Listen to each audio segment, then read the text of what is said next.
Hello दोस्तों, आप सबका स्वागत है मेरे एक और नई रिएक्शन वीडियो में। ये वीडियो महर तनवीर का है जो कि पाकिस्तानी पब्लिक के बीच में पहुंचा है पूछने की भाई पहले झंडे की बेइज्जती किसने करी और क्या हुआ क्या नहीं हुआ।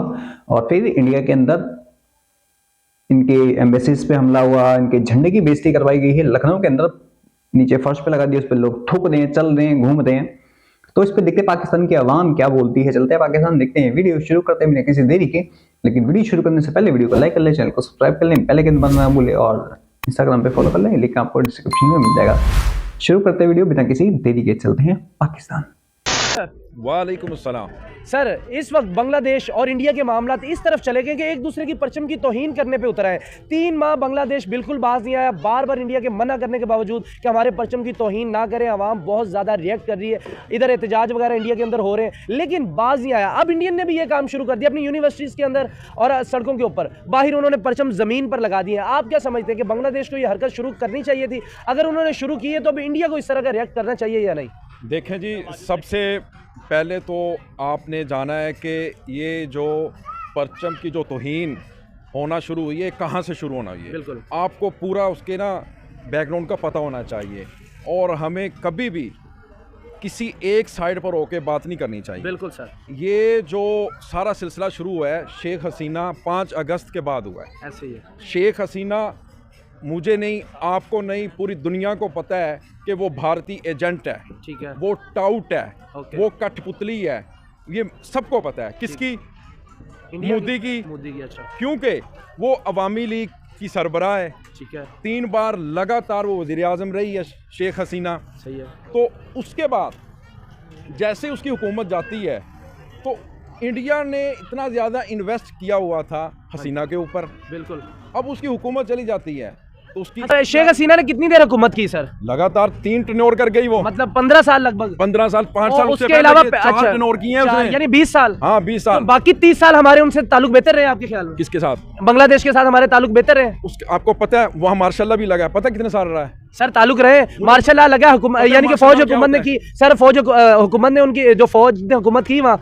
भाई मार्शल जनरल जिया की हुकूमत थी वहाँ पर। खालिदा जिया का जो अच्छा, वो था, हस्बैंड था, ठीक है, उन्होंने बांग्लादेश में वहाँ हुकूमत की, वहाँ भी हुकूमत यानी रही। कि ताल्लुक ठीक रहे हमारे। भाई क्यों, कैसे?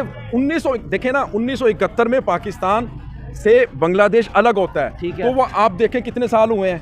50 साल लगभग। 53 साल हो गए हैं। ठीक है, ठीक है, 53 हो गए। हाँ, तो फिर उसके बाद 30 साल 20 साल उनके निकाल दो, 33 बचते हैं। उसमें उसके दरमियान पाकिस्तान की ट्रेड हुई उनके साथ, किनके साथ? बांग्लादेश के भाई साथ। कौन सी ट्रेड? कोई ट्रेड नहीं। इंडिया ने तो 1971 में फुल साजिश करते हुए हमें जुदा कर दिया था। वो अच्छा। मुक्ति बानी भूल गए हैं आप? अच्छा, नहीं, क्या मुक्ति बानी याद है। तो याद क्या है। कुछ नहीं किया उन्होंने। फिर उनको हमारे बांग्लादेशी भाइयों को क्या करते कहते रहे हैं, ओ भाई इन्होंने तो आपकी बांग्लादेशी जो खबर भाई जिन बांग्लादेशियों का आप भाई कह रहे हो ना, वो आज से 4 साल पहले पाकिस्तान क्रिकेट नहीं खेलने आने को तैयार थे। वो कहते थे भाई सेफ मुल्क नहीं है, हम नहीं आ रहे। जिनको आप भाई कह रहे हैं वो अभी भी पाकिस्तान के साथ नहीं मिलने को तैयार सर।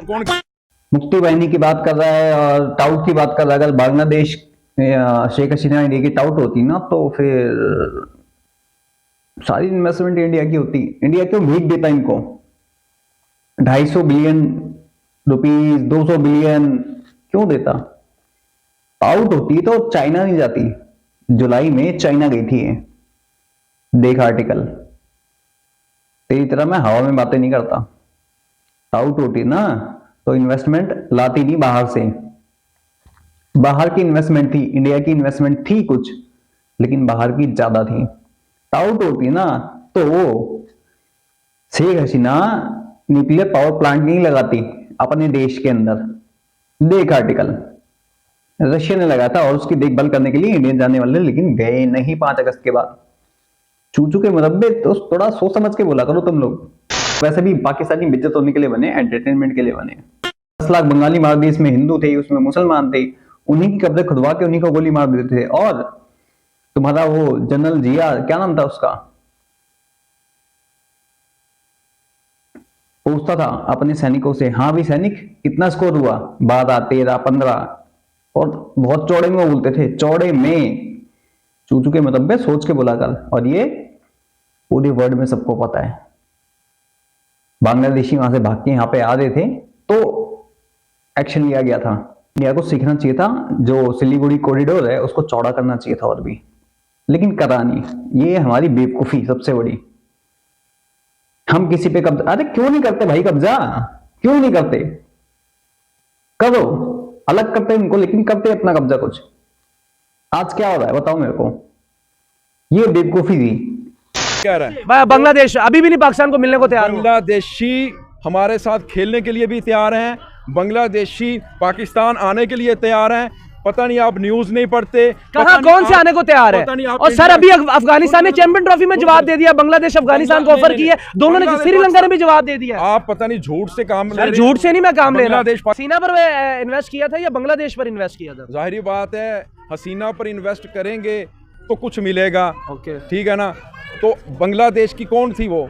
वजीर आजम थी ना, वज़ीर-ए-आज़म थी। तो फिर वो उसने करना था जो करना था। ठीक है। अब शहबाज शरीफ के ऊपर अमेरिका इन्वेस्टमेंट करेगा तो फिर वो अपने पसंद के फैसले भी तो करवा लेगा ना हमारे प्रधानमंत्री से। जी बिल्कुल। तो फिर उसने वैसा ही किया जो जो इंडिया कहता रहा। यानी क्या इंडिया की बात मानकर आपके ख्याल में क्या वो नुकसान अपने मुल्क का कर रही थी या फायदा कर रही थी? मैं भी बता देता हूँ क्या क्या नुकसान किया। ठीक है। उसने ऐसे वन साइडेड बहुत सारे एग्रीमेंट किए हिंदुस्तान के साथ जो बांग्लादेश के लिए नुकसानदेह साबित हुए। नंबर वन सुनिएगा, जी, जी। उसने रेलवे ट्रांजिट एक एग्रीमेंट किया कि वो रेल पूरे बांग्लादेश से होते हुए यानी इंडिया की जो नॉर्थ ईस्टर्न स्टेट्स हैं ठीक है। उसमें जाएगा, लेकिन उसका जो फायदा सिर्फ इंडिया को हो रहा था, ठीक है। बांग्लादेश को नहीं हो रहा था। इसी तरह ये आप देखें जो ये बिजली लेते थे अडानी अंबानी से। जी, तो वो उसके जो यूनिट था वो मिल रहा था इनको तकरीबन जाके 15 टका के हिसाब से। वैसे अगर ये लोकल परचेज करते थे नेपाल वाली साइड से इनको मिलता था ये 8 के हिसाब से। सर अगर मैं आपकी बात थोड़ी सी कट कर रहा हूँ, अगर तो वो नेपाल से भी बिजली लेते तब भी इंडिया की थी, अगर वो अडानी से बिजली ले रहे हैं तब भी इंडिया की। अब ये सवाल करेंगे अब नेपाल से भाई कैसे इंडिया की? मैं बताता हूँ नेपाल के अंदर भी जो बिजली है वो सारी इंडिया की प्रोवाइड की हुई है सर। देख, जो लोकल इनके पावर प्लांट थे उसके अंदर शेख हसीना के जरिए वो उनको बनाने ही नहीं दे रहा था इंडिया। सुनिएगा, अगर आपके पास इसके बारे में मालूमात नहीं है तो 1 मिनट लगेगा, गूगल कीजिएगा। शेख हसीना उसके ऊपर पैसे ही नहीं लगा मैं रहे आपकी थे बात पे अग्री करता हूँ, भारत नहीं लगा रहे। चू के मुरब्बे चू, अगर इंडिया नहीं लगाने दे रहा था तो पावर प्लांट कैसे बन गया? रशिया से कैसे बनवा लिया उसने? 1200 या 1500 कुछ बिलियन डॉलर का है वो, कैसे लग गया? और वो इतनी बड़ी टावर थी तो बाहर की कंपनीज कैसे आ गई थी? जो आज जो लिवाइस के खानदान से आता है बंदा, उसने अपनी फैक्ट्री इंडिया में शिफ्ट कर ली है और वहां का ऑयल मिनिस्टर बन के बैठा हुआ है इस टाइम पे। कैसे? अब पाकिस्तान की पॉलिसी नहीं चला रही थी वो इंडिया की पॉलिसी चला रही थी ताकि बाहर की कंपनीज आए, और कंपनीज थी। अब 200 कुछ फैक्ट्रियां बंद हो चुकी हैं वहां पे, और फैक्ट्रियां नहीं चलेंगी। फैक्ट्रियों के लिए चाहिए बिजली है, और वो पावर प्लांट इतनी बिजली प्रोड्यूस नहीं कर रहा था, इसलिए इंडिया से बिजली 5 कंपनियां बिजली दे दी थी। 5 कंपनियां, चार गवर्नमेंट की थी, एक प्राइवेट थी अडानी की। और जो बिजली दे रही थी ना वो सस्ते में ही दे रही थी, कोई महंगी नहीं दे रही थी। वो तुम्हारी चूचू का मुरब्बा जो तुम्हें बनाया गया वो अलग बात है। शेख हसीना ने वहां पे फैक्ट्रियां बनाई थी बाहर की, लेकिन सारी अब छोड़ के भाग के इंडिया में आ चुके हैं। सूरत हमारे साउथ में और नोएडा में 10,000 करोड़ का ऑर्डर मिला है अभी नोएडा के अंदर। 10,000 करोड़, सोच, टके से ऊपर की वैल्यू है इंडियन रुपीस की। 10,000 करोड़ का ऑर्डर मिला है। ये तुम चूती हो और बांग्लादेशी ऐसे आएंगे, तुमने फैक्ट्रियां भगाई, वो भी भगा रहे हैं। मरोगे, भूखे मरोगे। इंडिया के अंदर भी कुछ चूचू के मुरब्बे ऐसे हैं, अडानी चोर, अंबानी चोर। अब भूत नहीं होके अडानी अंबानी कितने लोगों को रोजगार देते हैं, इन फैक्ट्रियों से रोजगार आता है, इन लोगों के बिजनेस से रोजगार आता है। अगर वहां पे बिजनेसमैन नहीं है ना तो वहां पे रोजगार नहीं होगा। लाइक वेस्ट बंगाल, बांग्लादेश, बिहार, वहां पे भगाए गए लोग, इसलिए वहां पे है नहीं, इसलिए वहां पे रोजगार नहीं है। तुम लोग बस खाली हवा में बातें करते हो, हवा से कबूतर निकालते हो, सोचते हो कि फैक्ट्रियां नहीं रहेंगी, कोई इन्वेस्टमेंट, किसी की इन्वेस्टमेंट आने के लिए तुम तरस रहे हो। इन्वेस्टमेंट नहीं आ रही पाकिस्तान में, कैसे आएगी? सेफ कैसे है? वैसे बांग्लादेश से भगी, अब सेफ नहीं है वहां पे, अनरेस्ट आएगा। कोई पार्टी नहीं है वहां पे, कोई गवर्नमेंट नहीं है वहां पे, भग गए सारे के सारे। सबको अपने ऑर्डर पूरे करने थे, भगे कहां पे? इंडिया के अंदर, चाइना में नहीं भगे। समझ गए? तुम्हें समझ में कहां, बिजनेस की बातें समझ में नहीं आएंगी, जियो पॉलिटिक्स समझ में नहीं आएगा। क्यों? तुम खाते हो चूरन, लाहौरी चूरन, साथ में तुम वो जज्बे वाली कौम हो ना, इसलिए। दे रहे। तो जब भारत इतना ज्यादा इन्वेस्ट उनके मुल्क के अंदर कर चुका था, तो बिजनेसमैन का काम क्या है? पैसा लगा के कमाना। बिजनेसमैन का ये काम नहीं, बिजनेसमैन का पैसा लगा दिया और छूट दे दी कि भाई मैं कमा नहीं रहा।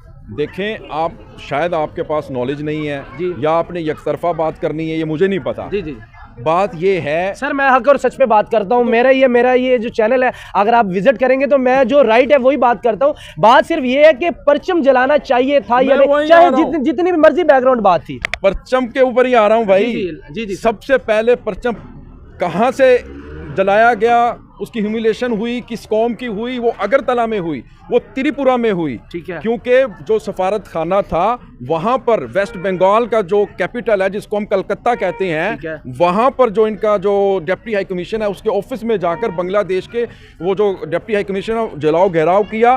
फिर जो प्रोफेसर मोहम्मद यूनुस हैं, चीफ एडवाइजर हैं बांग्लादेश के, उनके पुतले को जलाया गया। सही है। फिर रुकिएगा, यहीं नहीं रुका हिंदुस्तान। अच्छा। फिर उन्होंने क्या किया, धमकी लगाई कि भाई हम आ रहे हैं बांग्लादेश को कैप्चर करने के लिए। अच्छा। उसके ऊपर हमला करने के लिए। तो मतलब आप इतना एक्सट्रीम लेवल पर जा रहे हैं। और ये पता है आपको ये परचम क्यों जलाया गया? सर? हिंदू एक इस्कॉन के जो चीफ हैं चिन्मय कृष्णा दास, उनको अरेस्ट किया गया है।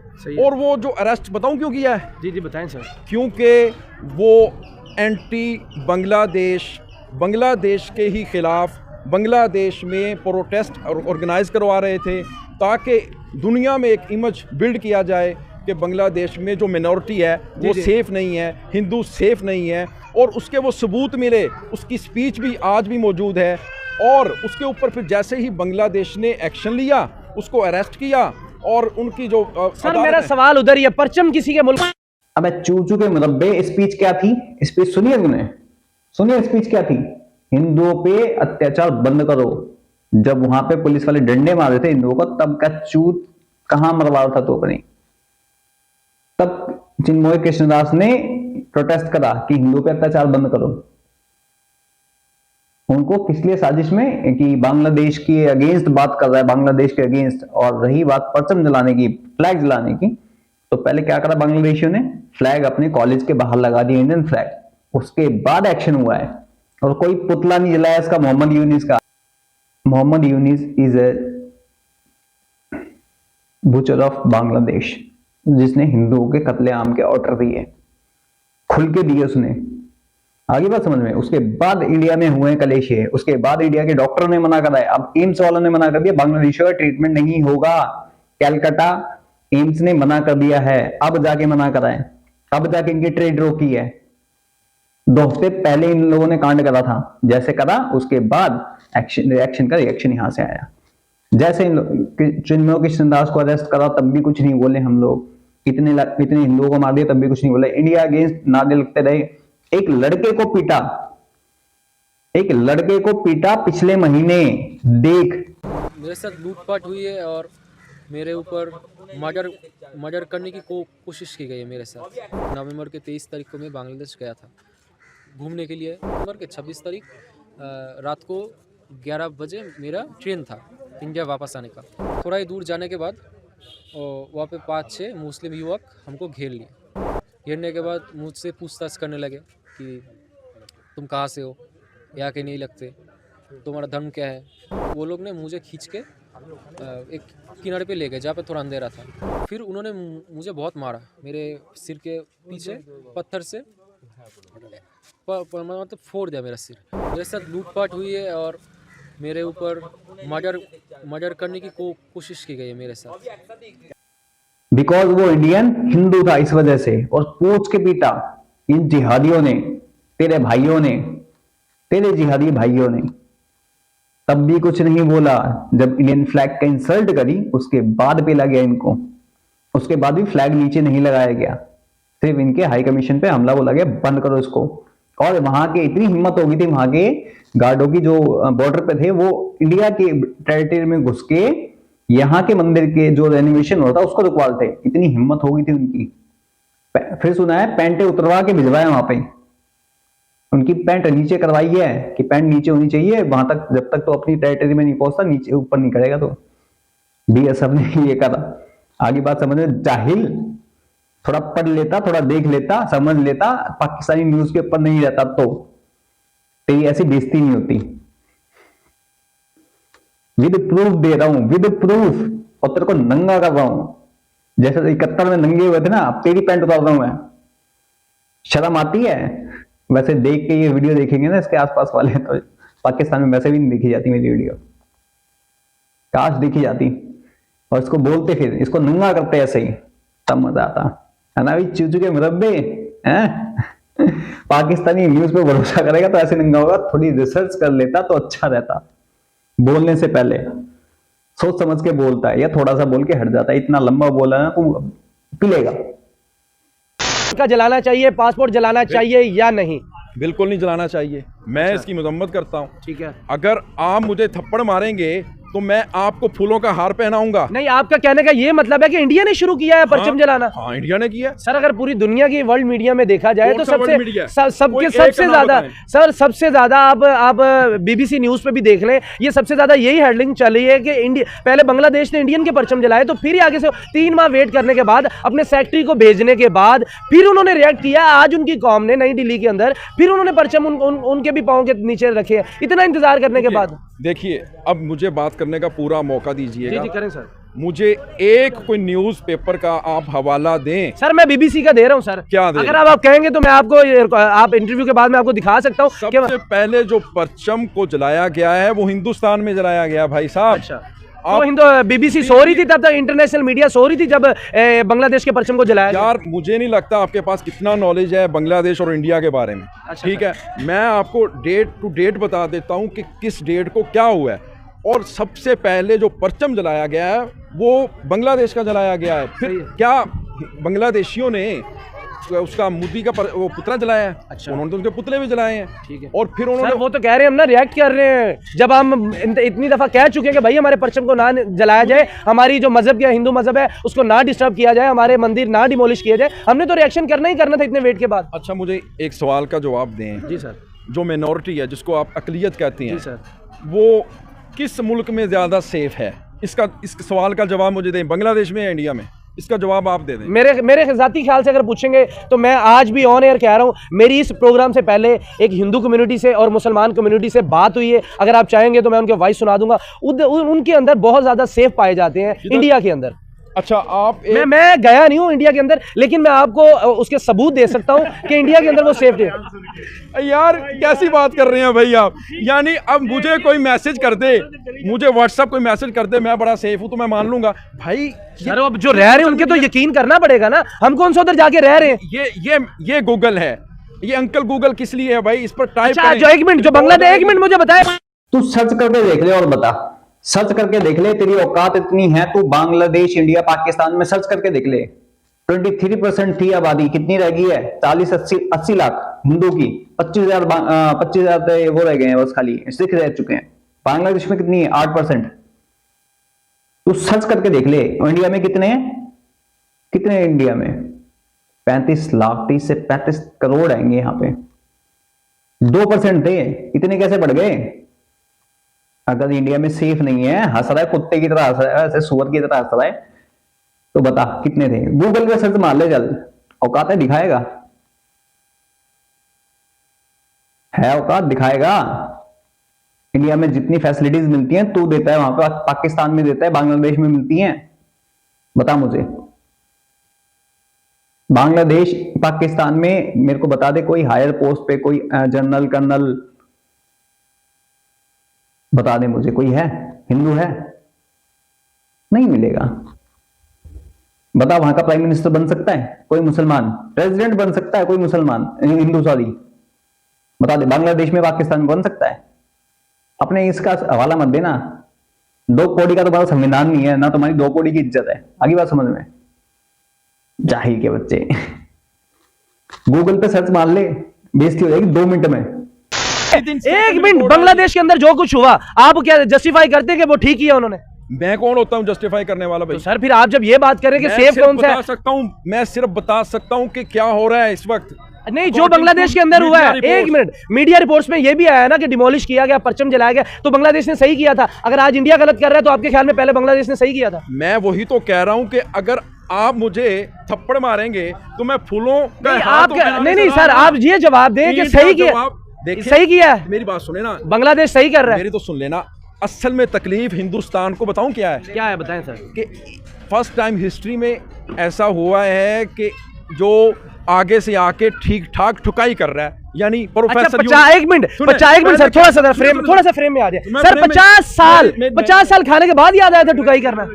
हिस्ट्री में ऐसा फर्स्ट टाइम हुआ है कि इंडिया की जो वहाँ इन्वेस्टमेंट है वो डूब चुकी है, ठीक है। और इंडिया की जो दादागिरी है, कहते हैं ना, इंडिया की लैंग्वेज में बात कर रहा ठीक हूँ, है। जो वो दादागिरी करता था वहाँ पर, एग्रेशन दिखाता था, और वहाँ पर बैठे बैठे जो ऑर्डर करता था एक फोन पे कि शेख हसीना ये कर दो, वो हो जाता था। तो शेख हसीना क्यों करती थी सर, ये तो बताएं क्यों करती थी। यार मेरी बात सुनेंगे आप? जी जी। मैं आपको वही तो बताने जा रहा हूँ। आप तो डिबेट कर रहे हो ना, मेरा पॉइंट ऑफ व्यू ले लें यार। जी जी सर। हम इधर कोई डिबेट तो नहीं ना कर रहे। जी जी सर। देखें, शेख हसीना ने वो काम किए जो मोदी ने कहा उसको, सही, ऐसा नहीं था। रीजन बता देंगे यार मैं रीजन की तरफ ही आ रहा हूँ यार, जी सर, सारा कुछ ही मैं बता रहा हूँ आपको। बताएं इसमें सर। देखें, पाकिस्तान के साथ जो ताल्लुकात है क्यों नहीं बेहतर हुआ, क्यों नहीं बेहतर हुआ? किस आप- कंट्री के? पाकिस्तान के, बांग्लादेश के अच्छा, साथ। बांग्लादेश के, ठीक है। इसीलिए नहीं हुआ क्योंकि वहां पर लगातार 15 साल से हुकूमत कर रही थी शेख हसीना, ठीक हो गया। और शेख हसीना को ऑर्डर था मोदी जी का, ठीक है। इससे पहले जो वहां के वजीर आजम थे, कि भाई आपने पाकिस्तान के साथ ताल्लुकात बिल्कुल ठीक नहीं करने। सही हो गया। डायरेक्ट फ्लाइट हमारे साथ नहीं थी, ओके। ट्रेड के बंद दरवाजे अब खुले हैं, जस्ट ये प्रोफेसर यूनुस आया ना। ओके। फिर उससे थोड़ा पीछे चले जाएं आप, कि कभी भी उनका जो वजीर आजम है वो मिलना पसंद नहीं करता था हमारे वजीर आजम को। यानी कि जब से शेख हसीना आई तब से हमें मिलना नहीं पसंद कर रहे थे। भाई कुछ भी नहीं था, ओके, ठीक है, ट्रेड नहीं थी। अब तो तेरी बुआ चाइना क्यों गई थी फिर? वे चाइना भी नहीं आना था ना, क्योंकि चाइना के साथ तो हमारे क्लैशेस चल रहे थे उस टाइम पे। क्लैशेस तो अब सॉल्व हुए ना। तेरी बुआ जुलाई में चाइना क्यों गई थी फिर? जवाब है नहीं होगा तुम्हारे पास, जाहिल हो ना तुम। तुम अपनी पाकिस्तान मीडिया को लेके चूचू के मुरब्बे बनते रहते हो, और फिर जाहिल यहाँ पे जलील होते हो, गंदे वाले। और इसलिए नहीं होती तुम लोगों के साथ, क्योंकि तुम लोगों को बोला गया था 71 के लिए माफी मांगो, डायरेक्ट एक्शन डे के लिए माफी मांगो। तुम लोग जिस दिन माफी मांगो पब्लिकली माफी मांगो, लेकिन तुमने नहीं मांगी, इसलिए तुम जाहिल बचे। और इंडिया की कौन सी इन्वेस्टमेंट पे, क्या इन्वेस्टमेंट थी? कुछ थे बिजनेसमैन वहां पे थे, रेमेंट्स वगैरह, आगे वापसी, क्या फर्क पड़ गया? 200 फैक्ट्रियां बंद हो गई वहां पे। भूखा कौन मर रहा है? कौन भूखा मर रहा है? इंडियन ना पाकिस्तानी, और हरदर्मी इसकी। भूखे नंगे बोल रहे थे कि हम इंडिया से ट्रेड नहीं करेंगे, आज ही पता नहीं कितने टन आलू गए हैं। भूखे मरने लग गए थे। पहले कहते लेंगे नहीं, तो ले लिया क्यों फिर बे? क्यों मंगवाया बांग्लादेश ने? जवाब नहीं होगा तुम्हारे पास, क्योंकि तुम लोग पाकिस्तानी न्यूज देखते हो, तुम्हें लगता है कि सारा कुछ पाकिस्तान के ऊपर ही है, पाकिस्तान के पास हर चीज है। एटमी पावर, तुम्हारी एटमी पावर तुम्हारे पिछवाड़ों में घुस रही है अच्छी वाली, और बांग्लादेश की भी, और सामने से टक्कर दे रहा है। इनको मिलिट्री ड्रिल तक नहीं आती, जाहिलों को सिखाने के लिए हमारे कर्नल जनरल जाते थे, हमारे। इनको नहीं पता वॉर कैसे लड़ी जाती है। इनकी ठुकाई एक दिन में कर देंगे, एक दिन के अंदर सुअर बना देंगे इनका, मार मार के। रशिया इजराइल होता तक पेल पाल के नक्की करता है इनको। वैसे जो होता है अच्छे के लिए होता है। ये काम हुआ इसलिए बांग्लादेशी यहां से निकल ले, इसलिए सारे चुप है, कोई कुछ नहीं बोल रहा। नहीं तो पहले चीखे मारते पाकिस्तान मीडिया भी, इंटरनेशनल मीडिया भी, और इंडिया में बैठे कुछ लिब्रांडू गांडू ये भी चीखे मारते। तो टाइम अच्छा है, इनको निकालो यहां से, और सीए के तहत पाकिस्तान के भी उठा के लेके आओ, बांग्लादेश को अलग देश दे दो, सिलीगुड़ी अपना कॉरिडोर बड़ा करो, चौड़ा करो, और चिटगांव दे दो पेल पाल के इनको, क्योंकि इनकी ही औकात है भाई। ये जब तक सुअर नहीं बनेंगे तब तक इनका यही हाल रहेगा। देखें, जैसे प्रोफेसर यूनुस आया है, वहाँ उनकी लॉबी टूटी है, इन्वेस्टमेंट डूबी है मोदी जी की। पाकिस्तान में आने के लिए तैयार है। अच्छा। बांग्लादेशी कह रहे हैं हम हिंदुस्तान नहीं जाएंगे, हम पाकिस्तान। सारा आईपीएल में नाम दिए उन्होंने, शकीबुल हसन ने नाम दिया, मुशफिक मुर्तजा ने नाम दिया, उन्होंने कहा भाई ऐसे नहीं खिलाना, बैठे रहो बांग्लादेश बांग्लादेश वालों। आपके पास मालूमात जीरो है सर, मेरे पास 100% मामूलात। उनको लिया ही नहीं गया। क्यों नहीं लिया गया? उनको ये शकीब को नहीं लिया गया। उसके बाद वो लेना किसने था? लेना किसने था? भाई आईपीएल की जो फ्रेंचाइज है उन्होंने लेना था। आईपीएल की फ्रेंचाइज ने क्यों नहीं लिया? क्यों नहीं लिया? बताएं क्यों नहीं ये लिया? हिंदू मुस्लिम और फिर इनका जो आपस में कॉन्फ्लिक्ट चल रहा है ठीक उसकी है, वजह से नहीं लिया। ऑक्शन में नाम नहीं गया शकीबुल हसन का, अनसोल्ड है अनसोल्ड नाम नहीं गया, भाई, उन्होंने इसी वजह से नहीं नाम गया कि नहीं गया? उसने अपने अपने आप को उसने अवेल नहीं किया कि मैं भाई आईपीएल खेलने को देते हैं। मेरी बात सुने, मेरी बात। सर मेरा सवाल एक है, मेरे मेरा उसका जवाब दे। और मेरे- आज शकीबुल हसन ने अपने आप को जाहिर नहीं किया कि मैं आईपीएल खेलना चाहता हूँ? ओ भाईजान मेरी बात सुनेंगे आप? जी। आपने सर हाँ या ना में जवाब तो नहीं, देना आप रोला डालेंगे या मेरा मौकफ लेंगे? सर मौकिफ देना आप शकीबुल हसन। यार बात जी, तो जी, सुन बताएं, लेना। बताएं सर। आप तो डिबेट कर रहे हैं जैसे मैं यूनिवर्सिटी में आया हूं तो आप मेरे साथ इस तरह मुकाबलेबाजी करें। भाई आप मेरे साथ सवाल करें, मैं सर आपको मेरा जवाब- सवाल ये है, शकीबुल हसन ने क्या आईपीएल खेलने की रजामंदी जाहिर नहीं की?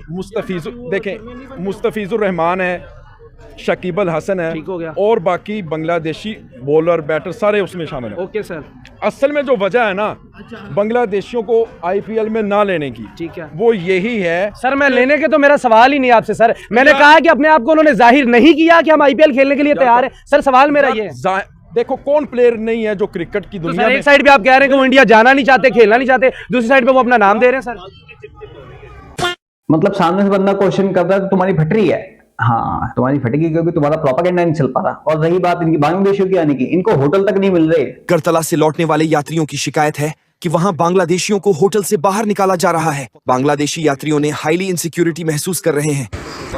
हम कल गए थे, हमने सोचा कि हम शायद 3 से 4 दिन रुकेंगे। हम उनके व्यवहार से बहुत हैरान हैं। जब भी वो लोग सुना कि हम बांग्लादेशी हैं, हम लोगों को होटल से निकल दिया है। जब भी लोग सुनते हैं कि हम बांग्लादेशी हैं तो उनका व्यवहार बदल जाता है। हम कल पूरा दिन रात घूमते रहे, किसी होटल का इंतजाम नहीं हो सका। मैं कोई भी सिम मैनेज नहीं कर सका।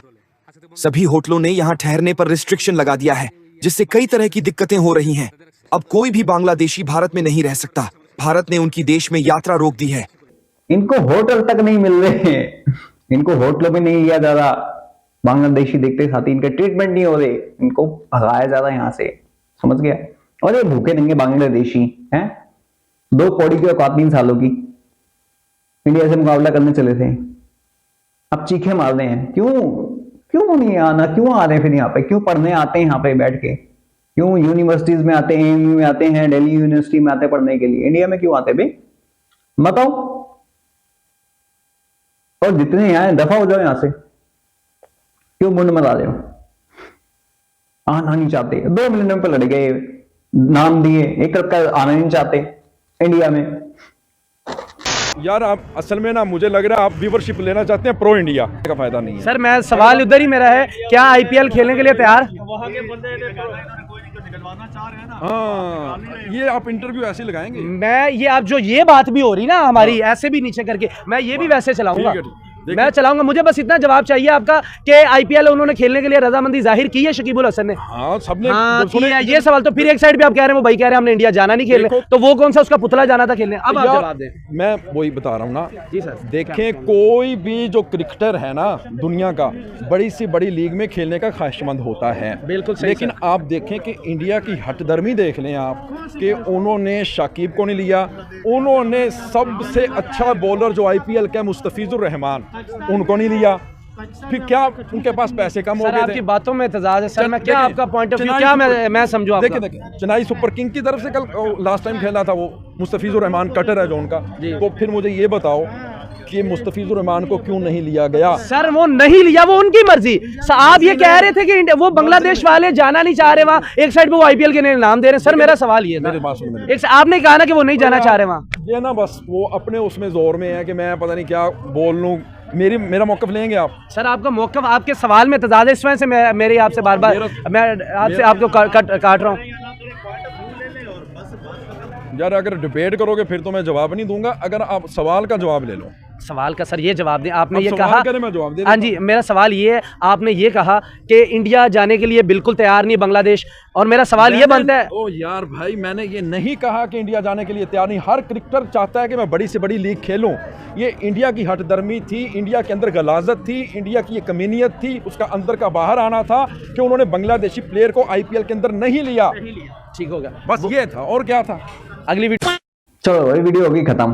और पाकिस्तानियों की जलालत थी, भिखारीपंती थी, भीख मांगते थे, बांग्लादेशी भीख मांगते थे, कुत्तापंती करते थे, सुअरपंती करते थे, इसलिए हमने नहीं लिया ना पाकिस्तानी को लिया।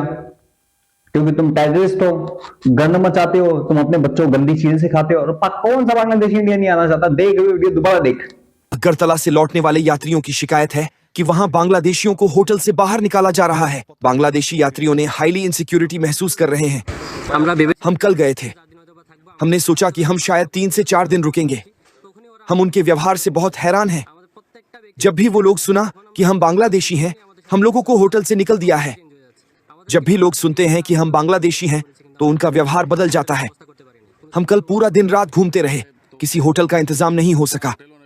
मैं कोई भी सिम मैनेज नहीं कर सका। सभी होटलों ने यहाँ ठहरने पर रिस्ट्रिक्शन लगा दिया है, जिससे कई तरह की दिक्कतें हो रही हैं। अब कोई भी बांग्लादेशी भारत में नहीं रह सकता। भारत ने उनकी देश में यात्रा रोक दी है, फिर भी भारत ने यहाँ बैरिकेड कर रखी है, 2 जगह जाम लगा दिया। भारत ने हमारे साथ जिस तरह का व्यवहार किया है, एक पड़ोसी देश के तौर पर हमने कभी इसकी उम्मीद नहीं की थी। हम उनके व्यवहार से बहुत निराश हैं। क्यों मरवाने आए फिर यहाँ पे? हम नहीं लेते, फिर नहीं लेते। इंडिया के खिलाफ तुम बोलोगे, इंडिया के झंडे जलाओगे, हिंदुओं को मारोगे, मंदिर तोड़ोगे, तो तुझे क्या लगता है बे हम अपनी लीग में लेंगे? मतलब ये चूतिया ये बोल रहा है तुझे मारूंगा भी और तेरे साथ खेलूंगा भी। यार चूतिया समझा है क्या? हम पैसे भी दें? वाह, इन भिखारी को वैसे भी 400-450 करोड़ दे चुके हम, फिर दें? नहीं देते, हमारी मर्जी, हमारी मर्जी। क्यों खिलाएं हम ऐसे जाहिलों को, ऐसे जलीलों को? 2 कौड़ी के एक मैच जीत के पोस्टर लगा देते हैं। 2 कौड़ी के औकात 3 सालों की बांग्लादेशियों की, भिखारी साले।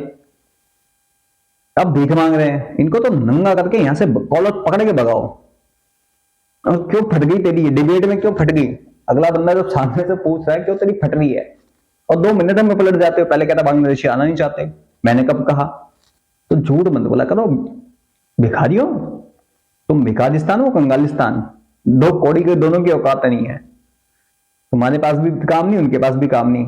अपने तुम वो देखो, टीवी चैनल देखो, न्यूज चैनल देखो, तुम्हारी यही बेइज्जती होती रहेगी। बाकी आप सब क्या कहना चाहते हो उस चूचू के मुरब्बे के बारे में कमेंट सेक्शन में जरूर बताएं। मैं चलता हूं, मिलता हूं आप सबको किसी और वीडियो में, तब तक के लिए जय हिंद, जय भारत।